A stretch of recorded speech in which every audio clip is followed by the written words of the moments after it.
আজি এটা ঐতিহাসিক দিন। আজিৰ দিনত UPPL দল, ভাৰতীয় জনতা পাৰ্টি আৰু GSP আমি একত্ৰিত হৈ বিটিআৰবাসী ৰাইজক সেৱা কৰিবলৈ গৈ আছোঁ। আৰু যোৱা দশকৰ পৰা দশক ধৰি বিটিআৰবাসী ৰাইজে বিভিন্ন অনাকাংক্ষিত সমস্যাৰ সন্মুখীন হ'ব লগা হৈছে।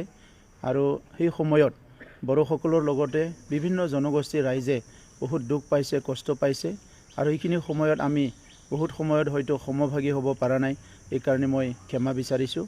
আৰু এইখিনি সময়ত আমি চবে এটা ডিটাৰমাইন হৈছোঁ কি অনাগত দিনত আমাৰ বিটিআৰ অঞ্চলত কোনো জাতি জনগোষ্ঠীৰ মাজত ভেদাভেদ সৃষ্টি নহ'ব, কোনো জাতি জনগোষ্ঠীৰ মাজত সন্দেহ আৰু শংকা সৃষ্টি নহ'ব। সকলো জনগোষ্ঠীৰ শান্তি সম্প্ৰীতি আৰু নিৰাপত্তাৰ মাজেৰে আমি জীয়াই থাকিব পাৰিম। আৰু বিটিআৰ বুলি যি এটা ক্ষুদ্ৰ ইয়াত শাসন ব্যৱস্থা আছে, সেই ব্যৱস্থাটো আমি সকলোৱে মিলি এটা ভাল শাসন ব্যৱস্থা হিচাপে গঢ়ি তুলি সকলো শ্ৰেণীৰ ৰাইজক লাভান্বিত কৰিব পৰাকৈ, ছাপোৰ্ট কৰিব পৰাকৈ সেই শাসন যন্ত্ৰটো আমি আগুৱাই লৈ যাব পাৰিম।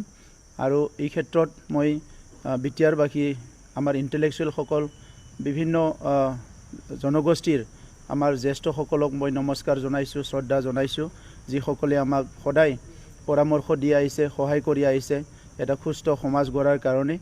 আৰু অনাগত দিনতো আমি আশা কৰিছোঁ আমাৰ সকলো শ্ৰেণীৰ ৰাইজৰ, সকলো জনগোষ্ঠীৰ ৰাইজৰ, আমাৰ বুদ্ধিজীৱীসকলৰ, জ্যেষ্ঠসকলৰ আমাৰ সদায় আমি সহায় পাম, আশীৰ্বাদ পাম।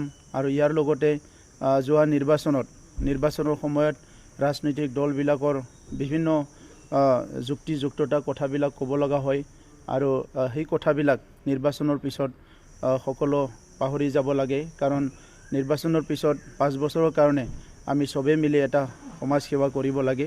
আৰু আজি আমি এইটোকে দায়িত্ব লৈছোঁ কি আমাৰ যিখিনি আমাৰ জিকি আহিছে আমাৰ পৰিষদ হিচাপে UPPL দলৰ পৰা, BJPৰ পৰা, GSPৰ পৰা, আৰু ইয়াৰ বাহিৰেও বিভিন্ন দলৰ পৰা যিসকল জিকি আহিছে সেইসকলক একেলগে লৈ আমি টিম হিচাপে কাম কৰিম। আৰু মই ধন্যবাদ জনাইছোঁ অসমৰ মুখ্যমন্ত্ৰী ডাঙৰীয়াক, মই ধন্যবাদ জনাইছোঁ ডক্টৰ হিমন্ত বিশ্ব শৰ্মা ডাঙৰীয়াক, ৰঞ্জিত দাস ডাঙৰীয়াক। আৰু আশা কৰিছোঁ তেখেতসকলৰ যি দীঘলীয়া ৰাজনৈতিক অভিজ্ঞতা, ইয়াৰ গাইডেন্সত আমি আমাৰ ক্ষুদ্ৰ অঞ্চলটো ক্ষিপ্ৰতাৰে আগুৱাই নিয়াত আমি বহুত কাম কৰিব পাৰিম। আৰু এই চেগতে মই ধন্যবাদ জনাব বিচাৰিছোঁ ভাৰতৰ প্ৰধানমন্ত্ৰী নৰেন্দ্ৰ মোদী ডাঙৰীয়াক, যাৰ নেতৃত্বত যোৱা 27 জানুৱাৰীত এটা শান্তি আৰু প্ৰগতিৰ চুক্তি হৈ গ'ল। আৰু সেই শান্তি আৰু প্ৰগতিৰ চুক্তিয়ে আমাক সকলোকে সকাহ দিছে কি এই অঞ্চলত এটা আৰ্মছ ফ্ৰী এটা অঞ্চল হিচাপে গঢ়ি তোলাৰ কাৰণে।